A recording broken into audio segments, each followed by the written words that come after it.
want to fix your hat? Yeah, no, it's going to stay like this so that my head can breathe. Welcome to Play to Win, where we play to win. I'm Dylan. And I'm Cam. This week we're joined by Cass to play some cEDH. Hi everyone, I'm Strixhavendropout or Cass Hines. I write for EDH Rock and Cool Stuff Inc. I also do video essays on YouTube, and I have a podcast that I'm starting called Greetings from the Blind Eternities, which is like a variety podcast. I got it in the works. You can read my articles under Cass Hines. This is lovely. I love Play to Win. I love cEDH. I'm glad to be on. This video is brought to you in part by Dragon Shield. Use code PLAYTOWIN5 at the affiliate link down below for 5% off to help support the show. And check us out on Patreon to support us directly and get awesome extra perks like letting us play your deck at the $100 tier. So we have me on TYMNA THRASIOS, Alaska Salmon Bake, a list submitted by our patron SC Phillip. Cam is on ROGRAKH REYHAN, Snooping About, a list submitted by our patron Connor Sitbon. Cass is on TYMNA DARGO, House on Fire, and Brandon is playing BRIGID. Cass, again, thanks so much for being here. I'm really excited for today. This is going to be fun. Yeah. Any pre-games?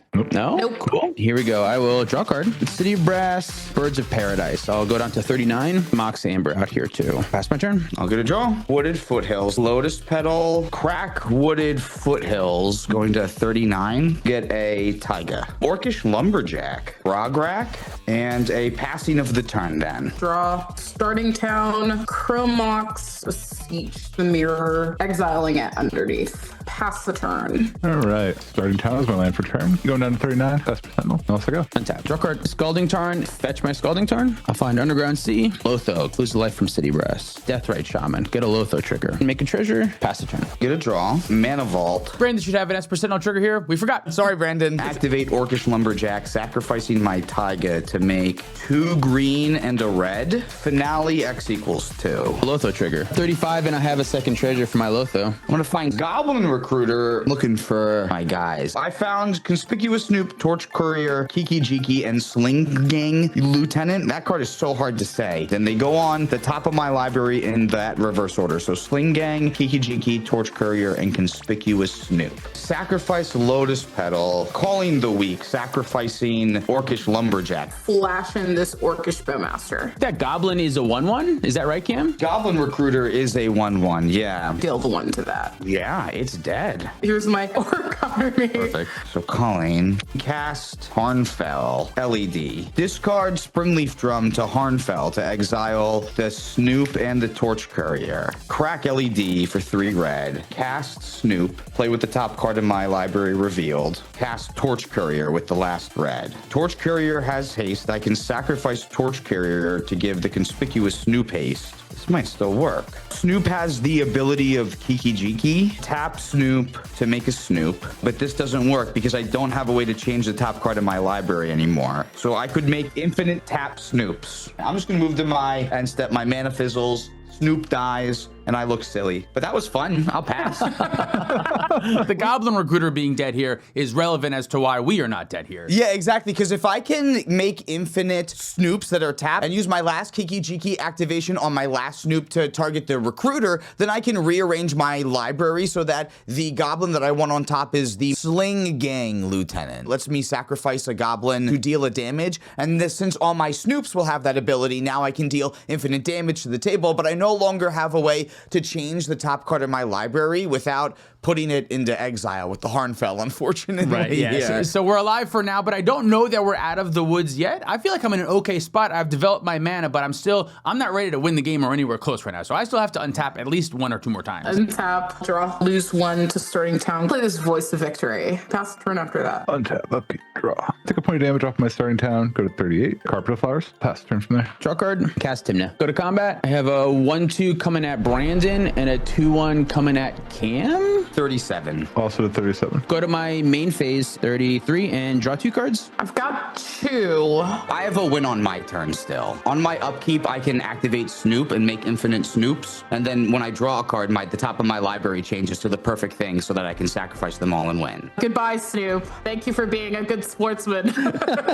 Play Windswept Teeth. Fetch my Windswept Teeth. Go to 32. Here's a Savannah. Lose another life from City Brass. Go to 31 and cast Thrasios. Pass my turn. Lose a life on my draw step thanks to my Mana Vault. Pass. And so Force of Vigor, Exotic Spring Heart, and Tuco. Targets both boxes. My Mox Amber. Micro Mux. Yep. Brutal. I'm gonna untap. Draw. Emergent Zone. I pass. Draw. Target Dylan and create a white. Play Adranus. I'll ship it. Untap. Draw card. Mistrise Village. Green Sun Zenith X equals 2. Esper. You can draw. We've got to ping Lotho for sure. Lotho's dead. Orc army gets a little bigger. Oh, search my library. I'll find Devoted Druid. Chord of Calling, convoking these 3 creatures here, and X equals 4. Losing a life from the City Brass, going to 30. Holding priority, put a -1/-1 counter on Devoted Druid to untap it. Activate that again and put another -1/-1 counter on it for it to go to the graveyard. How do we feel about a Hazel, a Chord of Calling? Could be anything. I didn't say shit.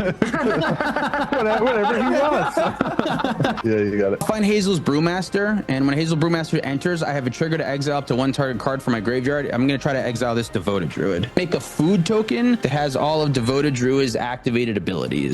Tap this food for a green mana, and then put a -1/-1 counter on it to untap it. Do this over and over again to make a billion green mana. Activate THRASIOS over and over again, revealing my whole library and drawing a bunch of cards. There's going to be a bunch of Orcish Bowmasters on the stack, but I'm eventually going to find Veil of Summer and give myself hexproof from black, meaning that the Bowmaster triggers are going to fizzle, and I'm going to cast a big finale of devastation after I play a bunch of the green creatures that I have left. Cass gets to kill me and Brandon on the way out. On too. the way out. I'm just Oh, that's true, yeah. Yes, you're more than welcome to kill the opponents. Yeah, okay. I feel like I got pretty lucky that time. You were nice enough to announce the table that, don't worry, although it looks like you're out of the game, you're still not quite out of the game, which was very nice of you because Cass didn't know, and honestly, neither did I. And then also, Cass having the Voice of Victory in play means that Brandon sort of has to blow his Force of Vigor a little bit early because TYMNA DARGO can kind of win out of nowhere. So if there's a voice in play, you got to kind of do something. And then here I am, not doing much except for making mana, but the whole deck is just like make a bunch of mana, resolve 2 tutors, win the game, and that's what we did. So I'm happy about that. That was freaking sweet and awesome to show that Orcish Bowmaster is not the be-all end-all to stop someone when they draw their whole deck. When you have infinite mana, it doesn't matter. Every card that you draw, the Bowmaster goes on the stack, and you can just respond to it with something else. Like I could have responded to it with a Born Upon the Wind, or with a Valley Flood Caller, or with any number of things. You know what I mean? Yeah, I know what you mean. You know what I mean. Let's do a game 2. We have time. Here we go, another game. Any pre-games? Nope. Nice. Good luck, have fun. Draw on a card. Pay 3 life. Tangle Span Bridgeburg. Bird's Paradise. And go to my turn? Yep. Draw card. Polluted Delta. Fetch. Here's a Bayou. Avacyn's Pilgrim. Lotus Petal. Pass. Go ahead. Get a draw. Wooded Foothills, 39. I'll go find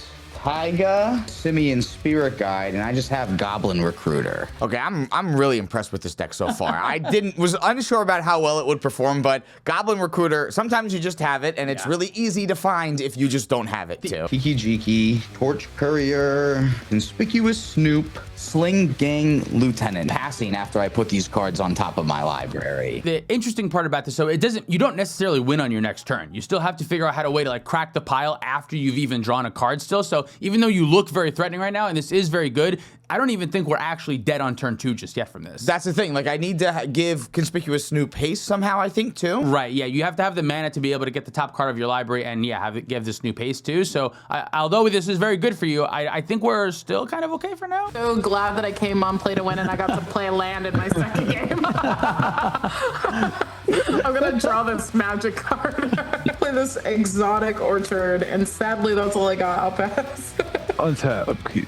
Yes, I actually casted a goblin. So we have another turn after this, right? I still think we should play as if we are dead, but yeah, we might not be. My problem is, like, it sets me back so hard if I do that. Shouldn't have kept a hand with interactions, so you didn't have a choice. Like me.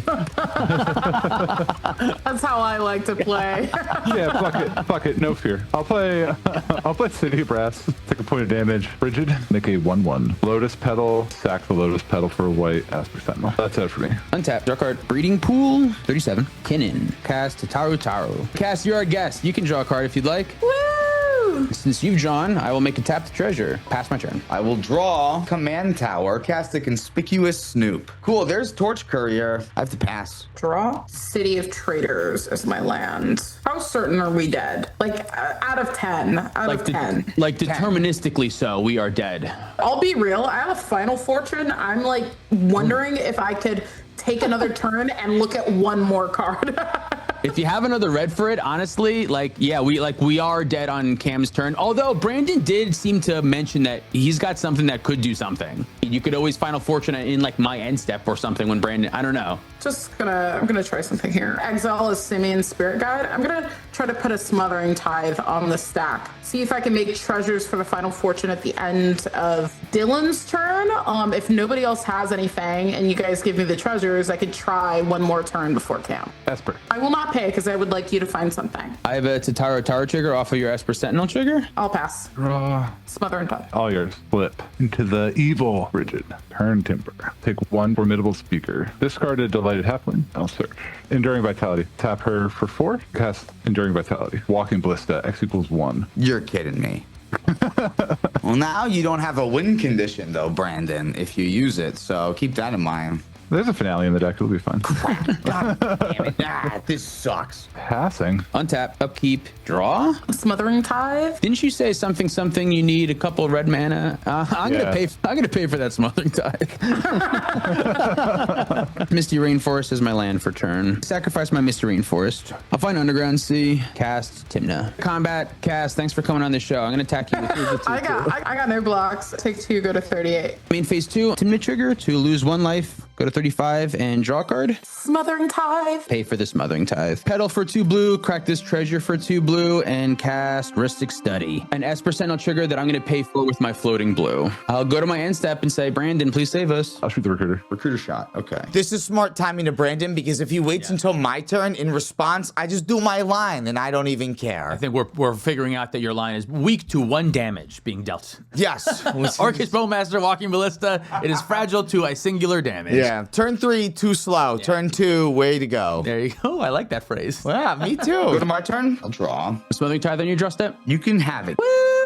I'm going to activate Conspicuous Snoop with Kiki Jiki's ability to make a copy of Conspicuous Snoop. I'll cast ROGRAKH. Continue a loop where I make an infinite number of these tapped Conspicuous Snoops. And here's my out. I'm gonna go green, Nature's Rhythm. X equals 0? X equals 0. Yeah, I cannot pay for Ristic Study or Esper Sentinel. Are you hoping to randomly shuffle your deck so that it... I'm hoping that this card ends up back on top. That's my out. Played your outs. Played my outs, right? Otherwise, Kiki Chiki was going to be in my hand and I could never win the game anyway, so. Draw. I'll draw. Smothering Tithe. Smothering Tithe. The Taro trigger when Brandon draws. Make a tapped treasure. Dylan probably has a counter and is like, there's a 1 in, what is this, 90 chance that this fails? We got to let Cass cut your deck, though. Give them Oh, the no, I piles know. or whatever, Cass right? is for sure cutting the deck. I'm going to do it in 3 piles. Cass is going to choose. Which one would you like to go on top? Middle on top, and then take the top 5 and put it on the bottom. 5. Okay, flip it. That's a fucking flare of duplication. I'm going to move to my end step and sacrifice all of these Conspicuous Snoops that I made. I will draw. Cast a Voice of Victory. I'm not going to pay for Ristic. Draw. Smothering Tithe trigger. You can have a treasure. I got to pass. I got nothing. Sorry. If it makes your thought process easier, I can tell you right now, I'm denying all my Ristic Study draws. I agree. You should. I'm going to use a die here to keep track of my sack counters for Dargo. Sack a treasure. I'm going to go to 4. Produce black. Dark Ritual. Esper trigger. Not pay for it. I'll draw. Treasure when you have a draw, Brandon. Sack 2. Cast this Bolus Citadel. Soul Ring. I'm gonna lose 1, go to 37. There we go. I'm gonna peer into the abyss. I'm gonna lose. I think you draw 45. 44, 45. Oh, wait, almost drew. Oh, exactly. So close. It's 46. Okay, let's look at this hand. I'll go to 15. Lotus Petal. Mox Diamond. Discarding this Arid Mesa. Professional Facebreaker. Mox Opal. Sack this Lotus Petal for red. Dargo, Altar of the Wretched from the top. Lose 3. We'll sack Dargo to this effect. Draw 7. And it builds, right? Yeah. 7, Bergie first, then the Goblin Bombardment to produce red, and then I will cast Dargo infinitely, sacking it to Goblin Bombardment to kill the table. Good stuff. Great win, Cass. That was awesome.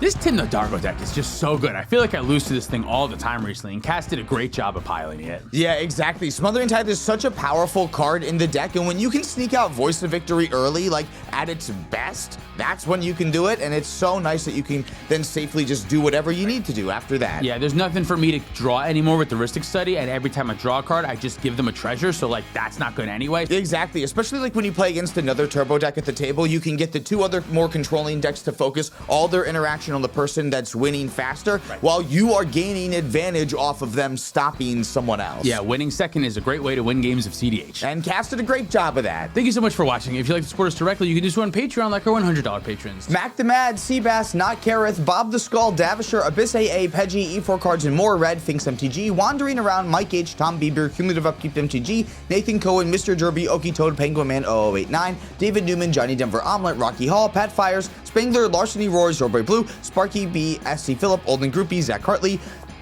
Big Leagues Banjo, Reactive, Sean and the Ice, The Works 472, Gare Bear Garrett, Mace the Ace, Luke Cook, Connor Sipon, Joshua Day, Demon of Roskis, Peter Stewart, Cornell Wild, Uncle Butts, Toot Loot, Quadja A. Hamid, Scott Hawk, and Baby G-Bus. If you want to pick up any of our merch, you can do that at PlayToWinMTG.com. Thanks, Dragon Shield, for supporting the show. Use code PlayToWin5 at our affiliate link down below for 5% off. You can follow us on the internet for more content. Thank you for watching. See you next time. You talk about our $50 patrons too? Here they are. What do their names are, do you think? They start with Lumi, E, Bob Russell, Devin Morrow, Ruby Supreme, Willow2998, Turtle99, Rick, Sharticus, McSaucy, Max McCumber, Meta, Ben Finelli, Jason Brooks, Safarius, Vietnam69, Sarcastic, Mystic Muffin Man, Zachary Coulson, Thompson Poteet, Jan Wildfang, Thomas Boyle, and David Nelson. Thanks, y'all. Choking on it. Who gives a hoot? Sling Gang Lieutenant. Skirk Gang Lieutenant? Sling Gang Lieutenant. Nobody's ever seen Sling Gang Lieutenant before. That's it. That's it. All right, I'm hungry. clean them up.